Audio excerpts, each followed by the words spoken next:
Hi folks, Ben here from Urban Life Pools and Hot Tubs in Steinbach, Manitoba, and I just want to give you a quick walkthrough of the basics of hot tub chemistry and water care. So if you've never had a hot tub before, or you moved into a house with a hot tub, or you just bought one, you're not getting a lot of support from the person you bought it from, here's a nice little overview of how to take care of a hot tub every week in terms of the water care and the chemistry. So the first thing you always need is some kind of sanitizer in the water. Now there are a lot of natural products and things that you can use. One of the ones we recommend is called Spa Marvel. It's got enzymes in it and it does help reduce the amount of chem you need, but you still should have some sanitizer in the water, something that's killing bacteria and organics. Otherwise there's nothing and you're just kind of sitting in your own filth, right? So you can reduce the amount of chem you need, but you still need something in there that's killing the nasty stuff that sits in your water. So the first thing you need is some kind of sanitizer. So you can get chlorine pucks or bromine pucks. And chlorine pucks are the most common. They just come in little 1-inch tabs. And what you do is you just put these into a floating dispenser. So you take this dispenser, you put some pucks in here. How many you put in will depend on how many people are using the tub, how often you're using it. Mileage kind of varies, but generally, 4 pucks a week or so is pretty good. You can sort of dial up or down how fast it dispenses. And the real benefit of the pucks over powder is that you can dispense it slowly throughout the week. So with powder, as soon as you throw the powder in, you get a real spike in your chlorine or bromine, and that's great if you need to get that level up quickly, but then it's all in one shot. And then a couple days later, you're having to check it again, and you're constantly having to monitor and manage it. When you've got pucks, they're designed to slowly dissolve throughout the week, so really you just need to be checking on it once a week. The next thing you need is some kind of shock or oxidizer. You might see those words thrown around interchangeably. So a shock or an oxidizer, if you're using chlorine, the one we have is called Spa Shine. I think it might be reversed in this video the way my phone's set up. And Spa Boost is if you're using bromine. So the way that these work is they blow up chlorine or bromine that's attached to bacteria. So that it oxidizes it and frees it up so that your water doesn't get cloudy. It's a really important thing to have a shock or an oxidizer because, especially with chlorine, because with chlorine, what happens is it attaches to bacteria and then it's done. So it's just sitting there in the water.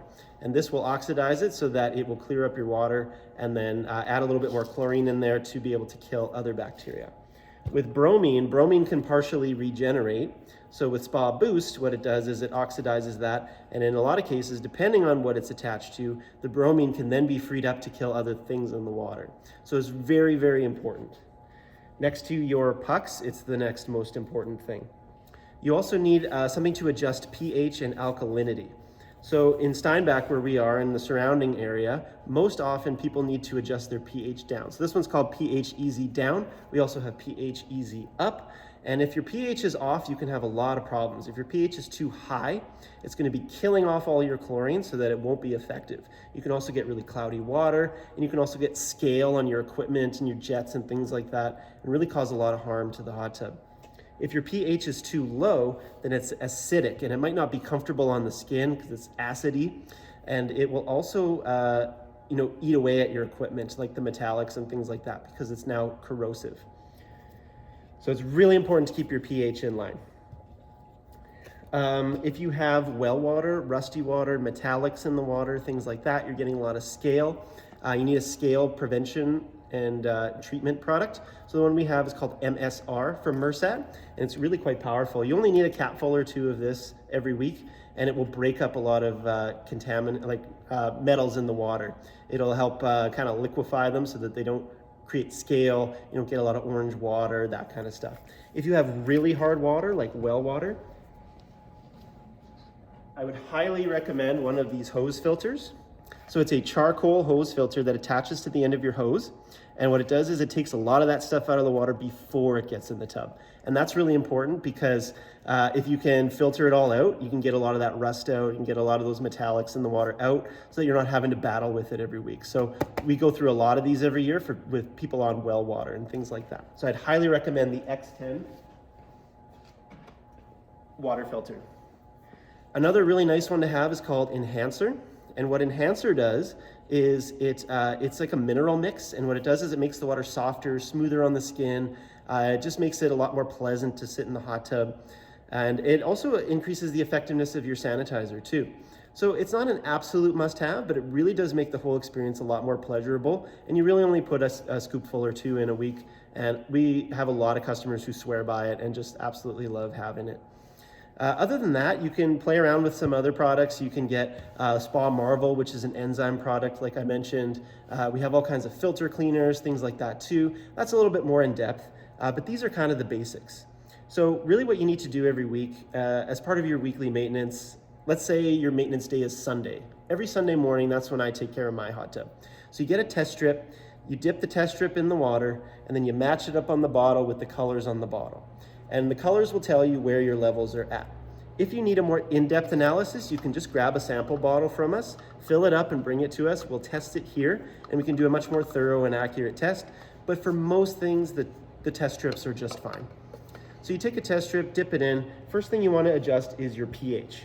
So if you have your pH adjuster, you can just adjust your pH as necessary. The directions are on here about how much to add based on the volume of the water and what your pH level is at. So it's really important to adjust your pH first, otherwise nothing else will kind of fall into balance. So pH and alkalinity always go first. After that, you can give it a quick shock treatment, add your pucks into the dispenser, and then add your enhancer. You always want to have your cover open when you're doing this, open all the way. Turn off your air controls. So if you have little dials that add air to the line and add bubbles to the water, make sure that those are off when you're not using that feature, because that bubbling up can burn the inside of your cover. It can burn your headrests. It's really important not to have those air controls on, and it can kind of bubble up all your chem too, so it's not as effective. It's not getting in the water. So make sure your air controls are off. The jets are on when you're adding these powders to the water. So that's very important, because you need good circulation through there to be able to distribute it throughout the water and actually have an effect. So if you find you do have cloudy water, things like that, most often it's because the chlorine or bromine level is low, and you just need to give it a good shock and add a bit more chlorine or bromine, and it should clear up pretty quickly. My rule of thumb is you always want things to be trending in the right direction, meaning you can throw some powder in and it might not fix the problem immediately, but as long as the next day it's a little better, the next day a little better after that, and as long as you're trending the right way, then you're on the right track, because not every problem can be fixed immediately. And so if you need to clear up water, you just want to be tracking the progress and not throw a bunch of stuff in and then the next day throw a bunch more stuff in, and then you got a problem, right? So because if you throw too many powders in, then your total dissolved solids, or TDS, basically just means the amount of stuff you have in the water. That can go up very quickly if you're adding way too much stuff. And then you're gonna have to drain and fill your hot tub more often than you should, because you're just adding way too many things or overcompensating.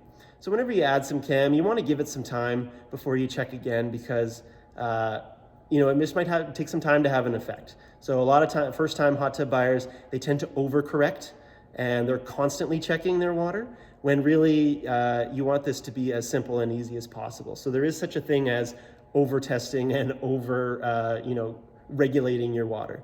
If it's sparkling clear and it smells good, you're typically on the right track. But just making sure that your pH is in line, because even really acidic water with low pH can still look sparkling clear and smell fine, but you're eating away at all your equipment and you're really hurting the life of your tub. So anyway, I hope that helps as a simple overview. If you do have more questions, we do have cheat sheets here in the store. You can bring us a water sample. We can walk through all of this with you in person, but I hope this just helps as a nice overview for getting started. Hope you have a great day.